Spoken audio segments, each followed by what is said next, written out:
नमस्कार, मैं अमित मणि तिवारी स्वागत करता हूं आपके अपने YouTube channel the Amit sir classes में। आज हम लोग नए सब्जेक्ट के साथ स्टार्ट कर रहे हैं। सुबह का जो समय रहेगा उसमें मैं हिस्ट्री प्रॉपर चलाते रहूँगा और शाम के समय क्या करूँगा, मैं अलग अलग सब्जेक्ट को लेके आऊँगा। ठीक है, जैसे करंट हो गए, इकोनॉमिक्स हो गए, अदर कोई भी सब्जेक्ट है वो शाम को लेके आऊँगा और सुबह जो है हिस्ट्री का जो पार्ट है उसको कंप्लीट कराते हुए निकलूँगा। सुबह का जो समय रहेगा वो एक सब्जेक्ट को अच्छी तरीके से कंप्लीट कराया जाएगा और शाम के समय जो एग्ज़ाम के पर्सपेक्टिव से अलग अलग सब्जेक्टों को लेके आऊँगा, जैसे करंट हो गया, इकोनॉमिक्स हो गया, अदर। तो आज हम लोग इकोनॉमिक्स में राष्ट्रीय आय के बारे में बात करेंगे। ठीक है, आपने बहुत सी किताबों में पढ़ा होगा राष्ट्रीय आय के बारे में, लेकिन इस तरह के नॉलेज आपको कभी नहीं मिला होगा। अब आइए बात करते हैं राष्ट्रीय आय के बारे में। और राष्ट्रीय आय के बारे में जानने से पहले हम जीडीपी को जानते हैं। ठीक है, अब आपके एग्जाम में कई बार जीडीपी का फुल फॉर्म भी पूछ दिया जाता है, जिसका अर्थ होता है यानी फुल फॉर्म होता है gross national product. G for gross and sorry मैं नेशनल कर दिया हूँ, जी फॉर डोमेस्टिक, यहाँ पे आप कर दीजिएगा डोमेस्टिक। ठीक है, आप कर दीजिएगा ग्रॉस डोमेस्टिक प्रोडक्ट, सकल घरेलू उत्पाद। ग्रॉस का मतलब हो जाता है टोटल और डोमेस्टिक का मतलब हो गया घरेलू और उत्पाद का मतलब हो गया उत्पाद। अगर हम क्या कर रहे हैं, अपनी घरेलू सीमा के अंदर एक वित्तीय वर्ष में जो कुल उत्पादन करते हैं और उसके मौद्रिक मूल्य को ही जीडीपी कहा जाता है। ये तो मैं नॉर्मल बता रहा हूँ। अगर बुकिश लैंग्वेज देखा जाए तो कैसे कह रहा है, कहा जाता है कि एक वित्त वर्ष में देश के घरेलू सीमा के अंदर उत्पादित अंतिम वस्तुओं और सेवाओं के मौद्रिक मूल्य को सकल घरेलू उत्पाद कहा जाता है। बात आपको समझ में आई नहीं होगी मैंने क्या कहा। तो इसमें एक शब्द प्रयोग किया गया, एक वित्तीय वर्ष। एक वित्तीय वर्ष का मतलब क्या हो गया, क्या हो गया एक वित्तीय वर्ष?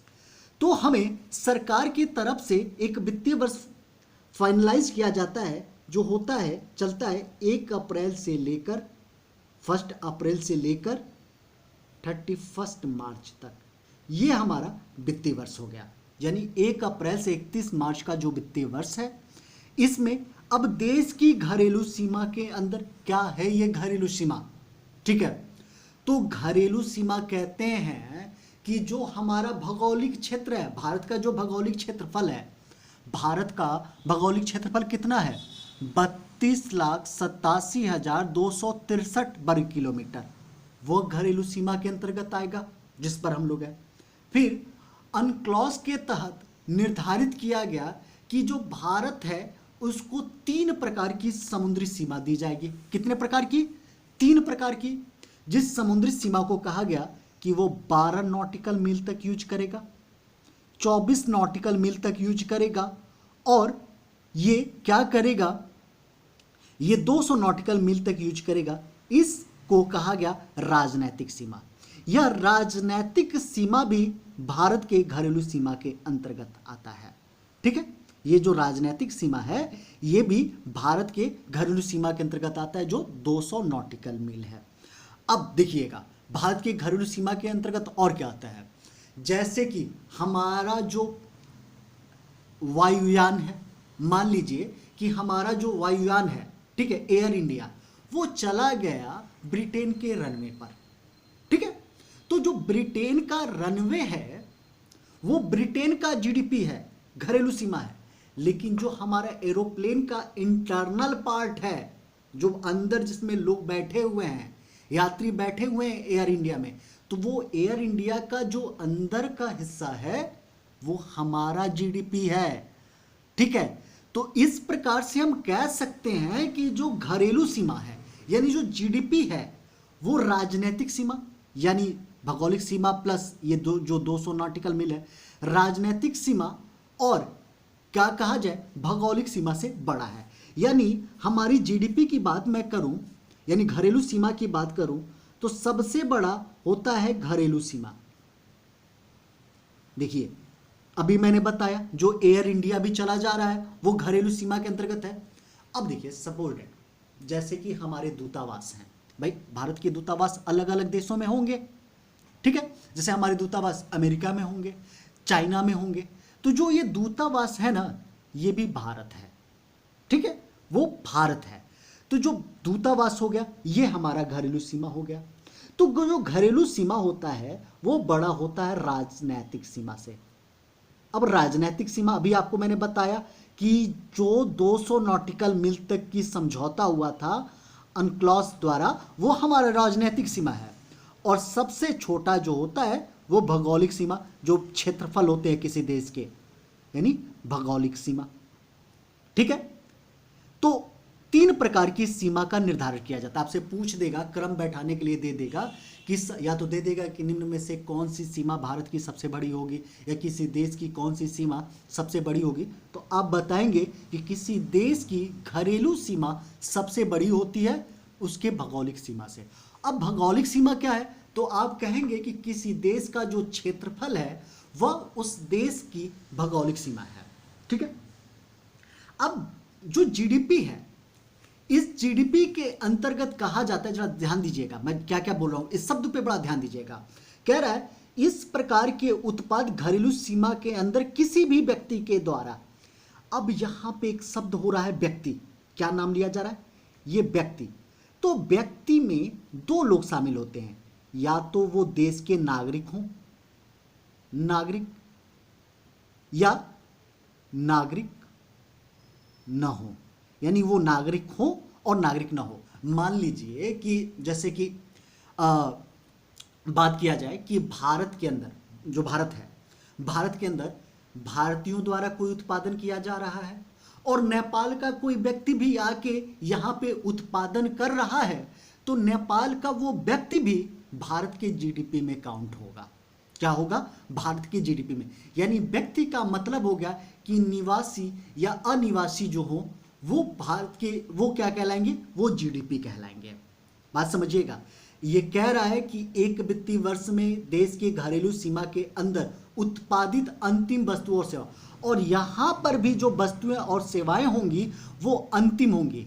जैसे मान लीजिए कि आपने कोई वस्तु उत्पादन किया, ठीक है, और साथ ही साथ आपने सेवा दिया, जैसे बैंक के कर्मचारी हो गए, पुलिस कर्मचारी हो गए, अन्य कोई भी कर्मचारी हो गए, वो जो सेवा दे रहे हैं और उन सेवा का जो अंतिम वैल्यू निकाला जाएगा, और वो भी वैल्यू किस में निकाला जाएगा, मौद्रिक मूल्य में, यानी पैसे में। ये हमारा क्या कहलाता है, जीडीपी कहलाता है। क्लियर। अब बात करते हैं कि जीडीपी कितने प्रकार के होते हैं, जरा यहाँ पे ध्यान दीजिएगा। तो कहते हैं कि जो जीडीपी है ये जीडीपी 2 प्रकार की होती है, एक को कहते हैं नॉमिनल जीडीपी और एक को कहते हैं वास्तविक जीडीपी। अगर हम क्या कर रहे हैं, जीडीपी में मुद्रास्फीति को शामिल नहीं करते हैं, अर्थात हम क्या कर रहे हैं कि जीडीपी में महंगाई को अगर शामिल नहीं कर रहे हैं तो वो जो जीडीपी होगा वो नॉमिनल जीडीपी कहलाएगा। देखिए सिंपल सा साधारण सा क्वेश्चन आ जाएगा कि नॉमिनल जीडीपी किसे कहते हैं, तो ऐसी जीडीपी जिसमें मुद्रास्फीति, मुद्रास्फीति अर्थात महंगाई को कहते हैं, महंगाई को शामिल नहीं किया जाएगा उस जीडीपी को नॉमिनल जीडीपी कहेंगे, और जिस जीडीपी में मुद्रास्फीति को शामिल कर लिया गया वो जीडीपी वास्तविक जीडीपी कहलाती है। तो आपसे पूछा जाएगा कि जीडीपी के कितने प्रकार होते हैं, तो आप बताएंगे 2 प्रकार। एक होता है नॉमिनल जीडीपी जिसमें इन्फ्लेशन को इंक्लूड नहीं किया जाएगा, और दूसरा जो होता है वास्तविक रियल जीडीपी जिसमें क्या किया जाएगा, इन्फ्लेशन को इंक्लूड किया जाएगा। बात क्लियर। अब आगे बढ़ते हैं और आगे आते हैं जीडीपी के मापन कैसे करेंगे। ध्यान दीजिएगा, जीडीपी का मापन, देखिए जीडीपी के मापन जो है ना 2 प्रकार से किया जाता है, ठीक है। एक को किया जाता है फैक्टर कास्ट जिसे हम साधन लागत कहते हैं, और एक को कहते हैं मार्केट प्राइस यानी बाजार कीमत। देखिए फैक्टर कास्ट का मतलब, साधन लागत का मतलब क्या है, जब कोई वस्तु कंपनी में उत्पादित हो रही है वो उसका साधन लागत हो गया, लेकिन जब वो वस्तु मार्केट में आ जाती है, बाजार में बिकने के लिए आ जाती है, तो वो उसका बाजार कीमत कहलाता है। जैसे कोई पेन है, पेन अगर फैक्ट्री में उत्पादित हो रही है तो पेन जो होगा वो क्या कहलाएगा, उसका वहां पे फैक्टर कास्ट कहलाएगा कि कितना उसकी कास्ट हो रही है। जब वो मार्केट में आएगा तो मार्केट में उसके साथ टैक्स भी तो इंक्लूड होंगे, तो टैक्स के साथ आएगा। तो उस जीडीपी को जब आप टैक्स के साथ उस जीडीपी को इंक्लूड मार्केट में करेंगे तो उसे बाजार कीमत पर क्या कहेंगे, जीडीपी कहेंगे, यानी जीडीपी का मापन कहेंगे। देखिए अब क्या होता है, जो एनसीईआरटी होती है वो साधन लागत यानी फैक्टर कास्ट पर जीडीपी को मेजरमेंट करती है, जबकि सीएसओ जो होता है केंद्रीय सांख्यिकी संगठन वो बाजार कीमत पर जीडीपी का मापन करता है। ध्यान से सुनिएगा मैं क्या कह रहा हूं। फैक्टर कॉस्ट कौन मापन करता है, एनसीईआरटी। मार्केट प्राइस बाजार कीमत पर कौन मापता है, सीएसओ। देखिए सीएसओ मार्केट प्राइस पे तो मापता है, लेकिन हमारी एग्जाम जो है एनसीईआरटी बेस्ड और सिविल फाइनली जो यूपीएससी का एग्जाम होता है वो एनसीईआरटी बेस्ड पे होता है। इस कारण आपको एग्जाम में सबसे पहले प्राथमिकता देनी होगी फैक्टर का अर्थात साधन लागत को। अगर साधन लागत ऑप्शन में नहीं है तब आप जाके मार्केट प्राइस पे आप क्या करेंगे, टिक करेंगे। अब देखिए जो फैक्टर कास्ट होता है इसे ही कहते हैं विशुद्ध उत्पादन यानी नेट प्रोडक्ट, या विशुद्ध मूल्यवर्धन यानी नेट वैल्यू एडेड भी इसे कहते हैं। ठीक है, अब आते हैं जीएनपी पर। जीडीपी के बाद जीएनपी पर आ गया। अब जीएनपी है क्या, जरा देखते हैं, जीएनपी पे बात करते हैं। कहते हैं इसकी पहले फुल फॉर्म पूछ ली जाती है, तो हमें फुल, देखिए अब अगर आप सिविल की तैयारी कर रहे हैं तो इतना तो आपको पता है कि फुल फॉर्म क्या होता है, ठीक है। लेकिन जब भी आप सिविल की तैयारी करते हैं, बड़े एग्जाम की तैयारी करते हैं, तो वहाँ पे आपके समझ के साथ एग्जामिनर खेलता है, और समझ को विकसित करने पर ही आपके एग्जाम क्लियर होंगे, क्योंकि इस समय के जो एग्जाम के पैटर्न है वो अप्लाइड फॉर्म पे पूछे जा रहे हैं। ठीक है, वो सीधे सीधे किताब नहीं पूछ रहा है, वो कैसे आप समझ रहे हैं, क्योंकि आपको एडमिनिस्ट्रेशन पावर दी जा रही है। आइए आते हैं जीएनपी। सीधे सीधे नाम से पता चल रहा है ग्रॉस नेशनल प्रोडक्ट।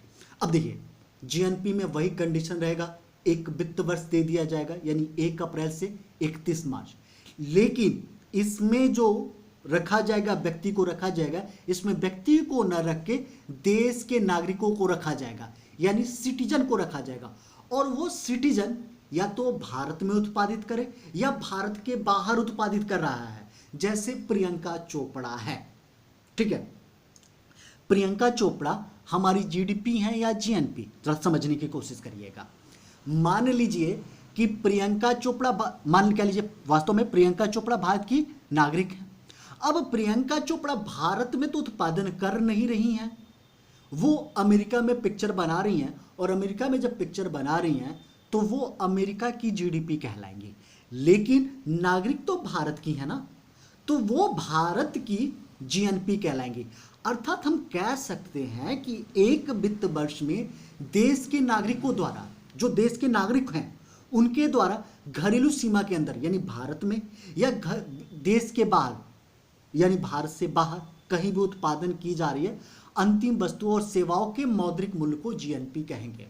देखिए यहाँ पे जो भी आएगा वो अंतिम वस्तु और सेवाओं का मौद्रिक मूल्य ही मापन किया जाएगा। ठीक है, जीडीपी में क्या कहा जाएगा कि सारे व्यक्ति को शामिल कर लो, लेकिन उस देश के अंदर शामिल करो। जीएनपी में कहा जाएगा केवल उसी देश के नागरिक को शामिल करो। अब वो देश का नागरिक कहीं भी उत्पादन करे, उस देश में उत्पादन करे या उस देश के बाहर उत्पादन करे, उसे सकल राष्ट्रीय उत्पाद कहते हैं। अब जरा ध्यान दीजिएगा, इसके फॉर्मूले पर बहुत बार प्रश्न पूछा जाता है। जीएनपी होता क्या है? अगर हम जीएनपी बराबर क्या करते हैं, जीडीपी में हम देश के निवासियों को ऐड कर देते हैं और जो विदेशी हैं उनको घटा देते हैं जीडीपी से, तो वो हमारा जीएनपी प्राप्त होता है। क्या प्राप्त होता है? जीएनपी। अर्थात जीएनपी प्राप्त करने के लिए हमें क्या करना पड़ेगा, अपने जीडीपी में अपने देश के नागरिकों को इंक्लूड करना होगा और विदेशी नागरिकों को क्या करना होगा, घटाना होगा, तो वो हमें मिलता है जीएनपी। ठीक है, अब क्या होता है अगर अर्थव्यवस्था बंद हो जाए, बंद अर्थव्यवस्था हो यानी कहा जाए क्लोज इकोनॉमी, इस कंडीशन में क्या हो गया कि ना आपका जो एक्स है देश का निवासी है और ना ही जो विदेशी नागरिक है, उनके आदान प्रदान इकोनॉमी के नहीं हो रहे हैं, यानी दोनों इक्वल हो।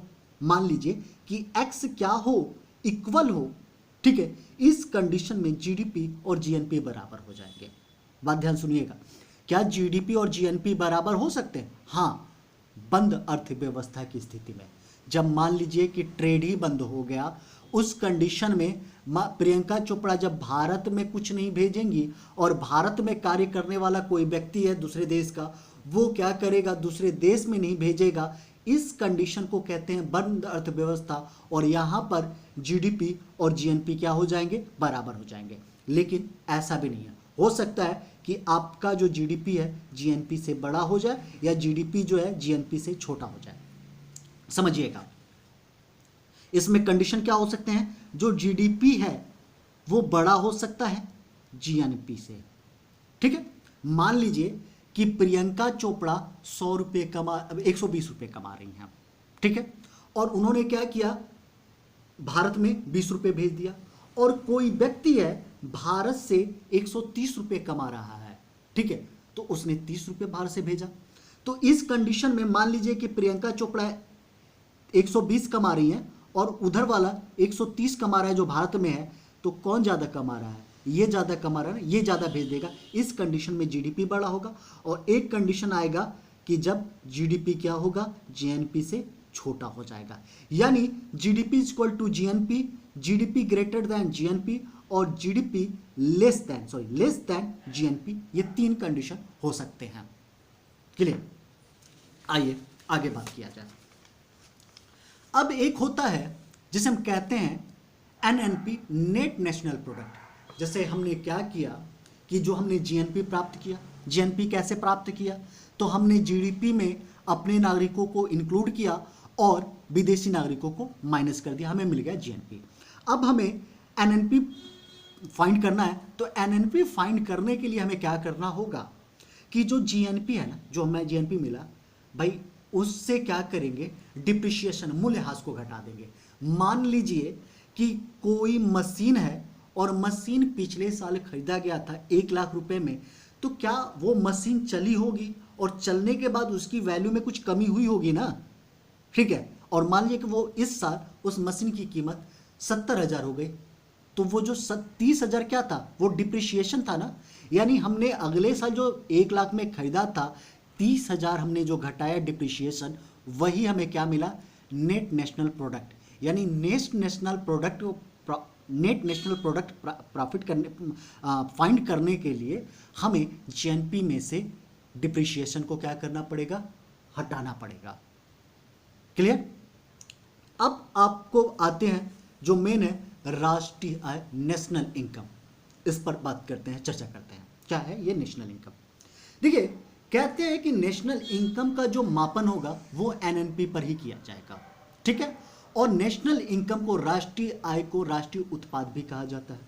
अब नेशनल इनकम हमेशा आपको पता है, मैंने बताया था कि फैक्टर कॉस्ट पे क्या होगा, फाइंड होगा। ये रहा फैक्टर कॉस्ट। फैक्टर कॉस्ट पे कैसे फाइंड होगा, मान लीजिए कि एनएनपी मार्केट प्राइस पर है, मार्केट में है, तो हम क्या करेंगे, उनमें से अप्रत्यक्ष कर को घटा देंगे।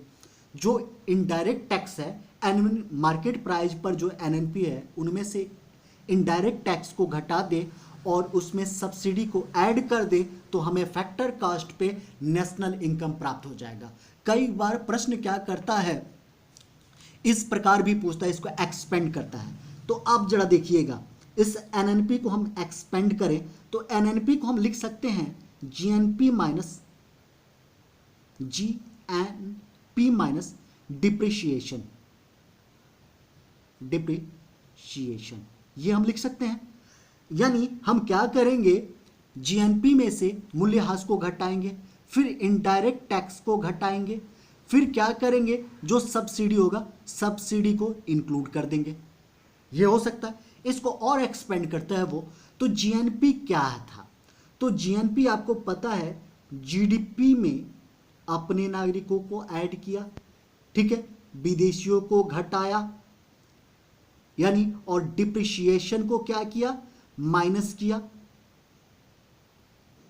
डिप्रिशिएशन को, फिर इसने इनडायरेक्ट टैक्स को माइनस किया, और फिर इसने सब्सिडी को इंक्लूड किया।